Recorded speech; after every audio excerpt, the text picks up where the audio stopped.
ശാസ്തമംഗലത്തെ കൗൺസിലറായ ശ്രീലേഖ ഇന്നലെ സമൂഹ മാധ്യമങ്ങളിൽ ചില ചിത്രങ്ങൾ ഓഫീസുമായി ബന്ധപ്പെട്ട് ചില ചിത്രങ്ങൾ പോസ്റ്റ് ചെയ്തിരുന്നു. അതിൽ പറയുകയാണ് ഇതൊരു ചെറിയ മുറിയാണെന്ന് പറയാൻ കഴിയില്ല, ഒരു ഓഫീസ് തുറന്നിട്ടുണ്ട്. അതിനുശേഷം അതിന് ചുറ്റുമുള്ള കുറെ ചവറിന്റെ ചിത്രമെല്ലാം ഇത് ഈ പോസ്റ്റ് ചെയ്യുന്ന ഒരു സാഹചര്യം ഉണ്ടായിട്ടുണ്ട്.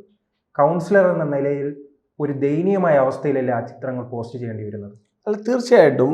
കാരണം കേരളത്തിൽ നമ്പർ 1 കേരളം എന്ന് നമ്മൾ അഭിമാനത്തോടു കൂടി പറയുന്ന കേരളത്തിൻ്റെ തലസ്ഥാന നഗരിയിലെ ഒരു കൗൺസിലർക്ക് അവർക്ക് ഒരു കൃത്യമായി ജനങ്ങളുമായി ഇൻറ്ററാക്ട് ചെയ്യാനും ജനങ്ങളുമായി സംവദിക്കാനും അവരുടെ വിഷയങ്ങൾ പരിഹരിക്കാനും അവരുമായി ആശയവിനിമയം നടത്താനുമുള്ള ഒരു ഉപാധിയാണ് ഓഫീസ് എന്നാണ് ഞാൻ മനസ്സിലാക്കുന്നത്. അപ്പോൾ സ്വാഭാവികമായിട്ടും ഒരു ഓഫീസിനകത്ത് കൗൺസിലറെ പരമാവധി സമയത്ത് അവൈലബിൾ ആവുക എന്ന് പറഞ്ഞാൽ അവർ കൂടുതൽ സമയം ജനങ്ങളിലേക്ക് കൊടുക്കുന്നു എന്നുള്ളതാണ് നമ്മൾ അതിൽ നിന്ന് മനസ്സിലാക്കേണ്ടത്. അങ്ങനെ ഒരു സാഹചര്യത്തെ നിഷേധിക്കാൻ വേണ്ടിയിട്ടുള്ളൊരു പരിശ്രമം നടക്കുന്നു എന്ന് പറയുന്നത് തന്നെ അപലപനീയമാണ്. അത് ആരുടെ ഭാഗത്തു നിന്നുണ്ടായാലും അത് എനിക്ക് ആ കാര്യത്തിൽ ശബരിനാഥൻ പറഞ്ഞ വിഷയത്തിൽ ഞാൻ അദ്ദേഹത്തിനോട് ആ വിഷയത്തിൽ സമരസപ്പെടും. BJP അല്ല, അതൊക്കെ ആയിക്കോട്ടെ. സത്യം പറയുന്നവർ എല്ലാ കാലത്തും BJP ആണ്. കാരണം BJP മാത്രമാണ് സത്യം പറയുന്നത് എന്നുള്ളൊരു നറേഷൻ ഇവിടെ ഇടതുപക്ഷത്തിനുണ്ട്. അപ്പോൾ അങ്ങനെ സത്യം പറയുന്നവരെല്ലാം BJPയും ദേശസ്നേഹമുള്ളവരെല്ലാം BJPയും പല കാലങ്ങളിലായിട്ടുള്ളവരാണ്. അപ്പോൾ അതുകൊണ്ട് അതിലൊന്നുമല്ല ഞാൻ പറഞ്ഞ അദ്ദേഹം പറഞ്ഞൊരു പോയിന്റ് കറക്റ്റാണ്. അതായത് 101 കൗൺസിലർമാർക്കും ആ പ്രവർത്തനം ചെയ്യാനുള്ള അവസരം ഉണ്ടാക്കി കൊടുക്കേണ്ടത് നഗരസഭയാണ്. ആ വിഷയത്തിൽ ഞാൻ അദ്ദേഹത്തിനോട് സമരസപ്പെടുന്നുണ്ട്. കാരണം ആ വിഷയത്തിൽ ഞാൻ അദ്ദേഹത്തിന് ഒരു പിന്തുണ എൻ്റെ ഭാഗത്തുനിന്നുണ്ട്. പക്ഷെ നമ്മൾ ഇപ്പുറത്തേക്ക് നോക്കുമ്പോൾ ഒരു അധികാരത്തിൻ്റെ ഹുങ്കും ഗർവും അതാണ് നമ്മൾ ഇപ്പുറത്ത് കാണുന്നത്. ഞാനിവിടുന്ന് ഒഴിയില്ല. ഞാനും താങ്കളും തമ്മിൽ ഒരു സ്വകാര്യ താങ്കളുമായിട്ടുള്ള വ്യക്തിബന്ധത്തിന് പുറത്ത് അല്ലെങ്കിൽ എന്നോടത്തുള്ള വ്യക്തിബന്ധത്തിന് പുറത്ത് ഞാൻ താങ്കളെ വിളിച്ചൊരു കാര്യം റിക്വസ്റ്റ് ചെയ്യുമ്പോൾ ഞാനും താങ്കൾ ഫോണിൽ സംസാരിച്ചൊരു വിഷയം എങ്ങനെയാണ് മാധ്യമങ്ങളിലേക്ക് വരുന്നത്? അപ്പോൾ അവിടെ തന്നെ ഒരു ജനപ്രതിനിധി എന്നുള്ള നിലയിൽ ശ്രീ VK പ്രശാന്ത് പരാജയപ്പെട്ടില്ലേ? അദ്ദേഹം പരാജയപ്പെട്ടു. ഞാനൊരു പൊതുപ്രവർത്തകൻ എന്നുള്ള നിലയിൽ ഒരു രാഷ്ട്രീയ വിദ്യാർത്ഥി. അദ്ദേഹം പറയുന്നത് ഞാൻ നിർമ്മിച്ച കെട്ടിടമാണ്, 7 വർഷമായി അദ്ദേഹം കൗൺസിലർമാർക്ക് പ്രശ്നമില്ല, എന്തുകൊണ്ട് ശ്രീലേഖയ്ക്ക്? അല്ല, അദ്ദേഹം നിർമ്മിച്ച കെട്ടിടം എന്ന് പറഞ്ഞാൽ അദ്ദേഹം പാർട്ടിയുടെ സ്വത്ത് എന്തെങ്കിലും വിറ്റിട്ട് കൊണ്ടുവന്ന് നിർമ്മിച്ചൊന്നുമല്ലല്ലോ. ഈ നാട്ടിലെ ജനങ്ങളുടെ നികുതിപ്പണം അല്ലേ? ആ നികുതിപ്പണം കൊടുക്കുന്ന നികുതിദായകർ വോട്ട് ചെയ്തിട്ടാണ് ശ്രീലേഖ മാഡം വിജയിച്ചിട്ടുള്ളത്. അപ്പോൾ അവരവിടെ ഇരിക്കണം എന്നുള്ളത് നികുതിദായകരുടെ ഉത്തരവാദിത്തമാണ്. അല്ലെങ്കിൽ VK പ്രശാന്ത് പറയുന്ന ഏതെങ്കിലും ആൾ ജയിക്കണ്ടേ അവിടെ? അങ്ങനെയൊന്നുമല്ല. അദ്ദേഹം കേരളത്തിൽ നിയമസഭയിലെ ഒരു MLA ആണ്. അപ്പോൾ സ്വാഭാവികമായിട്ട് അദ്ദേഹത്തിന് കിട്ടുന്ന പ്രിവിലേജസ് കൂടുതലാണ്. ഒരു കൗൺസിലർ എന്ന് പറയുമ്പോൾ വളരെ പരിമിതമായിട്ടുള്ള ചില സൗകര്യങ്ങൾ മാത്രമാണ് കൗൺസിലർക്ക് കിട്ടുക. നമ്മൾ ആ മുറി കാണുമ്പോൾ തന്നെ നമ്മൾ ആ മുറിയിലേക്ക് ഞാൻ കഴിഞ്ഞ ടൈമിലും മധുചേട്ടൻ ഇരുന്ന സമയത്ത് ഞാൻ അവിടെ പോയ ആളാണ്. അപ്പോൾ അവിടേക്ക് കയറുന്ന സമയത്ത് തന്നെ നമ്മൾ ആ റൂമിലേക്ക് എൻ്റർ ചെയ്യുമ്പോൾ ഈ പറയുന്ന കോമണായി ഉപയോഗിക്കേണ്ട റൂമിൻ്റെ അവിടെ ഈ പറയുന്ന MLAയുടെ ഓഫീസിലെ 2 പേര് അവിടെ ഇരിക്കുകയാണ് ചെയ്യുന്നത്. അപ്പോൾ ഒരു കൗൺസിലറെ കാണാൻ ഒരാൾ ഒരു പരാതി പറയാൻ വന്നാൽ ഇതാരാണ് വരുന്നതെന്ന് ഉൾപ്പെടെ MLAയുടെ സ്റ്റാഫ് കണ്ടതിന് ശേഷമാണ് കൗൺസിലറെ കാണാൻ അവസരം കിട്ടുന്നത്. അപ്പോൾ സ്വാഭാവികമായിട്ടും പലതരത്തിലുള്ള ആളുകൾ അവിടെ വരും. അവിടെ വരുന്നതിൽ BJPക്കാർ മാത്രമല്ല വരുന്നത്, അവിടെ വരുന്നത് കോൺഗ്രസ്സുകാരോ CPMകാരോ ഒന്നുമല്ല, എല്ലാ തരത്തിലുള്ള ആളുകളും വരും. അപ്പോൾ ഇവരെല്ലാം ഈ പറയുന്ന ആളുകൾ കണ്ടതിന് ശേഷം അല്ലെങ്കിൽ ഇവർ എൻക്വയറി ചെയ്തതിന് ശേഷമേ കൗൺസിലറെ കാണാവൂ എന്ന് പറഞ്ഞാൽ അത് എന്ത് തരം ജനാധിപത്യമാണ്? അത് ഏത് തരം ജനാധിപത്യമാണ്? ഇവർ പറയുന്ന ജനാധിപത്യ മൂല്യങ്ങളെക്കുറിച്ചൊക്കെ ഇവർ പറയുമ്പോൾ അദ്ദേഹത്തിന് നിള ബ്ലോക്കിൽ റൂമുകൾ ഉണ്ട് എന്ന് പറയുന്നു. അത് ആരും ഉപയോഗിക്കുന്നു എന്നുള്ള ചോദ്യത്തിന് അദ്ദേഹം ഇതുവരെ മറുപടി പറഞ്ഞില്ല. അത് അദ്ദേഹത്തിന് ഇഷ്ടം, അദ്ദേഹത്തിന് മറുപടി പറയാതിരിക്കാം. പക്ഷെ അദ്ദേഹത്തിന് സാധിക്കുന്ന അദ്ദേഹത്തിന് പാർട്ടിയുടെ ഓഫീസുണ്ട്. പല MLAമാരും പാർട്ടി ഓഫീസുകളിലാണ് പ്രവർത്തിക്കുന്നത്. എന്തുകൊണ്ട് അദ്ദേഹം പാർട്ടിയുടെ ഓഫീസ് ഉപയോഗിക്കാത്തത്? AKG സെൻ്റർ ഉണ്ട് ഇല്ലേ? ആ വട്ടിയൂർക്കാവ് നിയോജക മണ്ഡലത്തിനകത്ത് വരുന്ന ചില പ്രദേശങ്ങളിൽ തന്നെ CPMൻ്റെ പാർട്ടി ഓഫീസുകളുണ്ട്. അതെന്താ ഉപയോഗിക്കാത്തത്? അല്ലെങ്കിൽ പൊതുവായിട്ട് സംസ്ഥാന സർക്കാരിൻ്റെ ഓഫീസുകളിലെ ഏതെങ്കിലും ഒരു മുറി എന്താ ഉപയോഗിക്കാത്തത്? ഞാൻ ഉണ്ടാക്കിയത് കൊണ്ട് അല്ലെങ്കിൽ ഞാനാണ് പണിത്, ഞാനതാ ചോദിക്കുന്നത്, ഞാനാണ് പണിതെന്നുള്ളത് കൊണ്ട് അത് എൻ്റെ സ്വത്ത് ആണ് എന്ന് CPM വിചാരിക്കുന്നുണ്ട്. CPM ഇനിയെങ്കിലും അല്ലെങ്കിൽ പഴയ മേയർ പ്രശാന്ത് അടക്കമുള്ളവർ ഇനിയെങ്കിലും കണ്ണ് തുറന്നിട്ട് സൂര്യൻ ഉദിച്ചു, ജനങ്ങൾ കാര്യങ്ങൾ തിരിച്ചറിഞ്ഞു, ഭരണം മാറി എന്ന് ഇനിയെങ്കിലും ആരെങ്കിലും ഒരാൾ അദ്ദേഹത്തെ കാണുമ്പോൾ, നിങ്ങളൊക്കെ മാധ്യമപ്രവർത്തനല്ലേ, ഇടയ്ക്ക് കാണുമ്പോൾ ഒന്ന് പറഞ്ഞു കൊടുക്കണം. ആ കാലഘട്ടം കഴിഞ്ഞു പോയി. ഇപ്പൊ ജനാധിപത്യമാണ്, അദ്ദേഹത്തിൻ്റെയൊക്കെ തമ്പ്രാൻ ഭരണം കഴിഞ്ഞു പോയി എന്ന് അദ്ദേഹത്തെ മനസ്സിൽ പറഞ്ഞു. വട്ടിയൂർക്കാവിലേക്കുള്ള ഒരു എൻട്രി ശ്രീലേഖയുടെ അതാണ് അവർ പറയുന്നത്. അല്ല, വട്ടിയൂർക്കാവിലേക്ക് BJPക്ക് എൻട്രി തരാൻ വേണ്ടിയിട്ട് ഈ കാര്യങ്ങളൊന്നും നമ്മൾ ചെയ്യണ്ട. ഞാൻ അതാ ചോദിച്ചത്. ഞങ്ങൾ അവിടെ ശ്രീലേഖ മാഡത്തിന്റെ പേരിൽ ഇദ്ദേഹത്തിന് പറയാൻ പറ്റുന്നത് എന്താണ് ആരോപണം? ഒരു ആരോപണവും ഇല്ല. ഇദ്ദേഹം മാഡം ഫോണിൽ വിളിച്ചു. സൗഹൃദത്തിന്റെ പേരിലാണ് വിളിക്കുന്നത്. അതാണ് അതിൻ്റെ ഏറ്റവും വലിയ കാര്യം. സൗഹൃദത്തിന്റെ പേരിൽ വിളിച്ചിട്ട് എനിക്കൊരു സൗകര്യക്കുറവുണ്ട്, MLAക്ക് ഒരു അവസരം കിട്ടുകയാണെങ്കിൽ വേറെ എങ്ങോട്ടെങ്കിലും മാറുന്നതിനെ പറ്റി ഒന്ന് ആലോചിക്കാമോ എന്ന് ചോദിക്കുന്നതിന്റെ മാന്യത മനസ്സിലാക്കാനുള്ള രാഷ്ട്രീയ പക്വതയെങ്കിലും അദ്ദേഹത്തിന് ഉണ്ടാവണം. അദ്ദേഹത്തിന് ആ രാഷ്ട്രീയ പക്വത ഇല്ല. അദ്ദേഹം അതിനെ ഉടനെ തന്നെ വാർത്തയാക്കുകയാണ്. ആരാണിത് വാർത്തയാക്കിയത്? അദ്ദേഹം ഇതുവരെ മറുപടി പറഞ്ഞില്ലല്ലോ അതിന്. ആരാണ് ഇതിനെ വാർത്തയാക്കിയത്? ആരാണ് ഇതിനെ വിവാദമാക്കിയത്? ആരാണ് മന്ത്രിമാരെ കൊണ്ട് സ്റ്റേറ്റ്മെന്റ് ഇറക്കി? എന്തുകൊണ്ടാണ് മന്ത്രിമാര് ആ സ്റ്റേറ്റ്മെന്റ് ഇറക്കി തൊട്ടു പുറകെ മേയർ ഈ വിഷയത്തിൽ മേയറുടെ നിലപാട് ചോദിച്ചു? മേയർ നിലപാട് പറഞ്ഞു.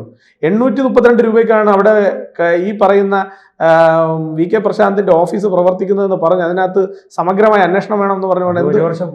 അല്ല, അതായിക്കോട്ടെ. ഞാൻ പറഞ്ഞത് സമഗ്ര അന്വേഷണം വേണമെന്ന് പറഞ്ഞപ്പോൾ എന്തുകൊണ്ടാണ് സംസ്ഥാന മന്ത്രിസഭയിലെ മന്ത്രിമാരെല്ലാം നാവടക്കി തിരിച്ചുപോയത്? എന്തുകൊണ്ടാണ് ഈ പറഞ്ഞ നേരത്തെ താങ്കൾ സൂചിപ്പിച്ച കടകംപള്ളി സുരേന്ദ്രൻ അടക്കമുള്ള MLA മാർ നാവടക്കി തിരിച്ചുപോയത്? എന്തുകൊണ്ടാണ് ഇപ്പോൾ ഒഴിഞ്ഞു കൊടുക്കാമെന്നുള്ള നിലയിലേക്ക് വേണമെങ്കിൽ നഗരസഭ തീരുമാനിച്ചാൽ ഞാൻ ഒഴിഞ്ഞു കൊടുക്കാമെന്നുള്ള നിലയിൽ നേരത്തെ അങ്ങനെ അല്ലല്ലോ പറഞ്ഞത്. അപ്പൊ എന്തുകൊണ്ടാണ് മാറിയത്? അപ്പോൾ അവർക്കൊരു അബദ്ധം പറ്റി. അവർ ഈ വിഷയം പിടിച്ച് BJP-യെ നാണം കെടുത്തി കളയാം, അല്ലെങ്കിൽ ഇതിനൊരു രാഷ്ട്രീയ വിവാദമാക്കി കളയാം. BJP ഇങ്ങനെ അധികാര ഗർവ് കാണിക്കുന്നു എന്നുള്ള നിലയിൽ രാഷ്ട്രീയ വിവാദമാക്കാമെന്ന് വിചാരിച്ചപ്പോൾ അവർക്ക് ഈ സംസ്ഥാനത്തെ തലസ്ഥാനത്തെ ജനങ്ങൾ 2 ചോദ്യം അവരോട് ചോദിക്കുന്നത്: ആരാണ് നിങ്ങൾ തമ്മിലുള്ള പേഴ്സണൽ കോൺവെർസേഷൻ പുറത്താക്കിയത്?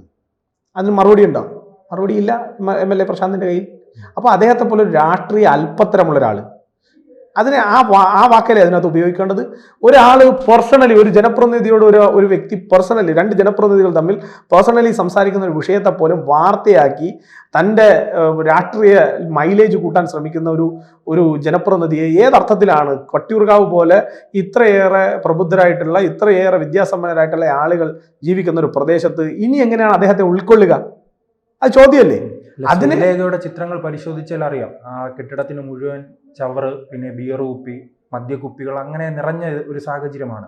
അപ്പോൾ അവർക്ക് എങ്ങനെ ഇനി മുന്നോട്ട് പോകാൻ കഴിയും? അല്ല, അവരെ സംബന്ധിച്ച് ഏത് പ്രതികൂല പരിതസ്ഥിതിയിലും ഭാരതീയ ജനതാ പാർട്ടിയുടെ ഒരു കൗൺസിലറെ സംബന്ധിച്ച് ജനസേവനമാണ് ഏറ്റവും പ്രധാനപ്പെട്ട അജണ്ട. അവരവിടെ നിന്ന് ജയിച്ചു കഴിഞ്ഞാൽ അവരവിടുത്തെ മുഴുവൻ ജനങ്ങളുടെയും ജനപ്രതിനിധിയാണ്. അപ്പോൾ സ്വാഭാവികമായിട്ട് ആ ജനപ്രതിനിധി എന്നുള്ള നിലയിൽ അവരാവശ്യപ്പെടുന്ന സേവനങ്ങൾ അവർക്ക് എത്തിച്ചു കൊടുക്കാൻ വേണ്ടിയിട്ട് അവരവിടെ ആ ഓഫീസ് ഉപയോഗിക്കേണ്ടത് അവരുടെ ആവശ്യമാണ്. നിർബന്ധിതമായി അത് ഉപയോഗിക്കേണ്ടത് അവരുടെ ആവശ്യമാണ്. ആ ആവശ്യത്തിലേക്ക് അവർ വരുമ്പോൾ അവരെ തടസ്സപ്പെടുത്തുന്ന രീതി CPM തുടരുന്നു, CPM-ന്റെ MLA-യുടെ ഭാഗത്തുനിന്ന് ഉണ്ടാകുന്നു എന്ന് പറഞ്ഞാൽ അതൊരു പേടിയാണ്. ഇപ്പോൾ ഈ വിഷയം തന്നെ ഉണ്ടായത് വി കെ പ്രശാന്തിന്റെ ഭയം കൊണ്ടാണ്. അതായത് ഇനി വട്ടിയൂർക്കാവിൽ BJP-ക്ക് ഇപ്പോൾ നല്ല ഭൂരിപക്ഷത്തിൽ മുന്നോട്ടേക്ക് പോകാൻ കഴിയുന്ന ഒരു വോട്ട് ബേസ് ഉണ്ടായി. അപ്പോൾ ഇനി ഞാൻ പരാജയപ്പെട്ടു പോകുമോ?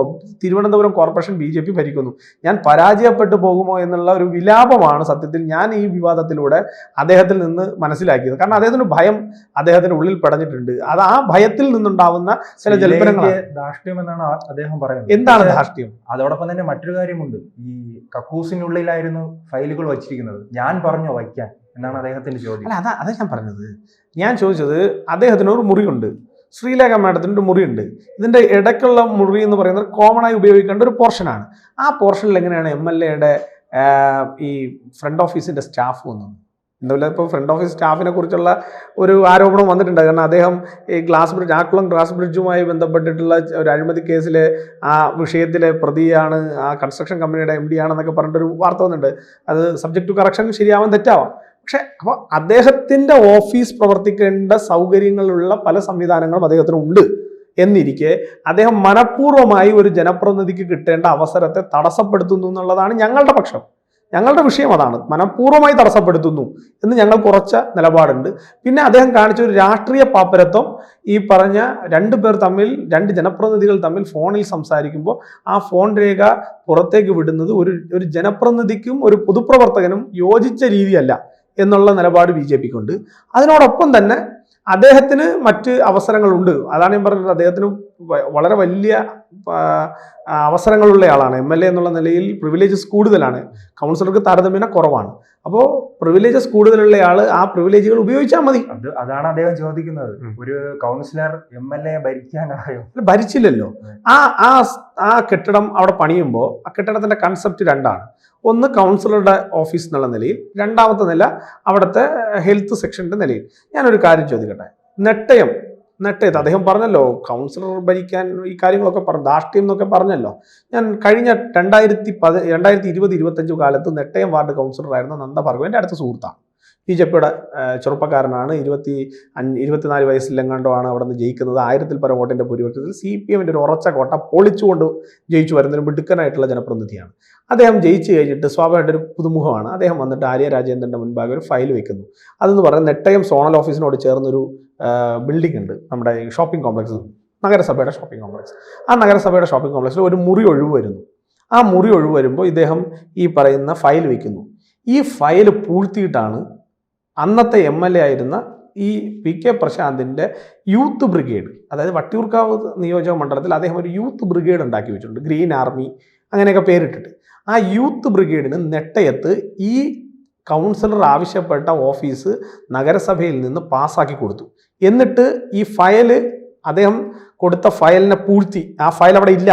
രണ്ടാമത് അദ്ദേഹം വീണ്ടും ഫയൽ റെഡിയാക്കി മേയറുടെ അടുത്ത് വന്നപ്പോൾ പറഞ്ഞു അത് ഞങ്ങൾ ഓൾറെഡി MLA-യുടെ ആളുകൾ കൊടുത്തു. അതെന്ത് തരം രാഷ്ട്രീയമാണ്? ആ ചെറുപ്പക്കാരൻ അദ്ദേഹം അവസാനം ചെയ്തത്, ഇപ്പോൾ പറഞ്ഞല്ലോ മധുചേട്ടനും മറ്റേ വണ്ടിയിൽ സീലും ബുക്കും ഒക്കെ ആയിട്ട് വീടുകളിൽ പോകും. അങ്ങനെയാണ് ഉത്തരവാദിത്തപ്പെട്ട കൗൺസിലർമാർ.